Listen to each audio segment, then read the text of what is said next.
ഈശോമിശിഹായ്ക്ക് സ്തുതിയായിരിക്കട്ടെ. അപ്പോൾ നമ്മൾ പരിശുദ്ധാത്മാവ് എന്ന് കേട്ടിട്ടുണ്ടല്ലേ. പക്ഷേ ഈ പരിശുദ്ധാത്മാവിനെ വിളിച്ച് എങ്ങനെയാണ് നമ്മൾ ഒരു ദിവസം മുന്നോട്ട് പോകുന്നതെന്ന് നമുക്ക് അറിയാൻ പറ്റാത്ത കുറേ പേരുണ്ടായിരിക്കും അല്ലേ. അപ്പം ഞാൻ എൻ്റെ ഒരു ചെറിയ അനുഭവം വെച്ചിട്ട് ഞാൻ പരിശുദ്ധാത്മാവിനെ എങ്ങനെയാണ് എല്ലാത്തിലും കൂട്ടുപിടിക്കുന്നതെന്ന് ഞാൻ പറഞ്ഞുതരാവേ. അതായത് എനിക്ക് ദേഷ്യം ഭയങ്കരമായിട്ടുണ്ടായിരുന്നു. അപ്പം ദേഷ്യം കൺട്രോൾ ചെയ്യാൻ പറ്റാത്ത രീതിയിൽ എനിക്ക് ദേഷ്യം ഉണ്ടായിരുന്നേ. അപ്പം ഒരു അനുഭവം ഞാൻ പറയാവേ. ഒരു ദിവസം ഞാനിങ്ങനെ അമ്മ എന്തോ കാര്യം പറഞ്ഞ് എൻ്റെ അടുത്ത് ഭയങ്കരമായിട്ട് ഇങ്ങനെ ദേഷ്യപ്പെട്ടു, ഇങ്ങനെ ഭയങ്കരമായിട്ട് ഇറിറ്റേറ്റ് ചെയ്തു. അപ്പോൾ എനിക്ക് ദേഷ്യം വരുന്നുണ്ടായിരുന്നു. പക്ഷെ ഞാൻ അപ്പോഴത്തേനും ഞാൻ പരിശുദ്ധാത്മാവിനോട് പറഞ്ഞു, പരിശുദ്ധാത്മാവേ, ഞാൻ മനുഷ്യനാണ്, എനിക്ക് ഭയങ്കര ബലഹീനതയുണ്ട്, എനിക്കിപ്പോൾ ദേഷ്യപ്പെടാനാണ് തോന്നുന്നത്. പക്ഷെ അങ്ങനെയല്ല, ഇപ്പം ഈശോ ആഗ്രഹിക്കുന്ന രീതിയിൽ എനിക്കിപ്പം പെരുമാറാനായിട്ട് എന്നെ ഒന്ന് ഒരുക്കണേന്ന് പറഞ്ഞേ.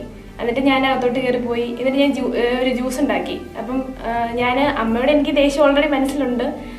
എങ്കിലും ഞാനിങ്ങനെ പരിശുദ്ധാത്മാവോട് പ്രാർത്ഥിച്ച് കഴിഞ്ഞപ്പോഴത്തേനും ഞാൻ ആദ്യം കൊണ്ട് ഈ ജ്യൂസ് കൊടുത്തത് അമ്മയ്ക്കാം. എനിക്ക് ദേഷ്യമുണ്ട്, പക്ഷേ പരിശുദ്ധാത്മാവ് അത് ഇടപെട്ട് ഈശോ ആഗ്രഹിക്കുന്ന രീതിയിൽ ആ ഒരു സമയത്ത് എന്നെ കൊണ്ട് പെരുമാറാൻ എനിക്ക് ഇട വന്നു. അപ്പം ഇങ്ങനെയുള്ള ചെറിയ ചെറിയ കാര്യങ്ങൾ, ഇപ്പം നമുക്ക് ദേഷ്യമായിരിക്കും, സ്നേഹിക്കാൻ പറ്റാത്തതായിരിക്കും. അപ്പം ഈ പരിശുദ്ധാത്മാവിൻ്റെ ദാനങ്ങളും ബലങ്ങളും നമുക്ക് കിട്ടണമെങ്കിൽ നമ്മളിങ്ങനെ ഓരോ കുഞ്ഞു കുഞ്ഞു കാര്യങ്ങൾ പരിശുദ്ധാത്മാവിനെ വിട്ടുകൊടുക്കുക. ഇപ്പോൾ ദേഷ്യം വരുവാണെങ്കിൽ, അല്ലെങ്കിൽ സ്നേഹിക്കാൻ പറ്റാത്ത അവസ്ഥ വരുവാണെങ്കിൽ നമ്മൾ പരിശുദ്ധാത്മാവോട് പറയുക, എനിക്ക് സ്നേഹിക്കാൻ പറ്റുന്നില്ലെന്ന് പറഞ്ഞാൽ ആ സിറ്റുവേഷൻ അങ്ങ് വിട്ടുകൊടുക്കുക. അപ്പോൾ പരിശുദ്ധാത്മാവ് ബാക്കി കാര്യങ്ങൾ നോക്കിക്കോളും. നമ്മൾ എന്ത് ചെയ്യേണ്ടതെന്ന് പറഞ്ഞാൽ നമ്മളെ അങ്ങ് വിട്ടുകൊടുക്കുക അവസ്ഥയിൽ. അപ്പം അത്രേ ഉള്ളൂ. ഈശോ വിശേഷിച്ചായിരിക്കട്ടെ.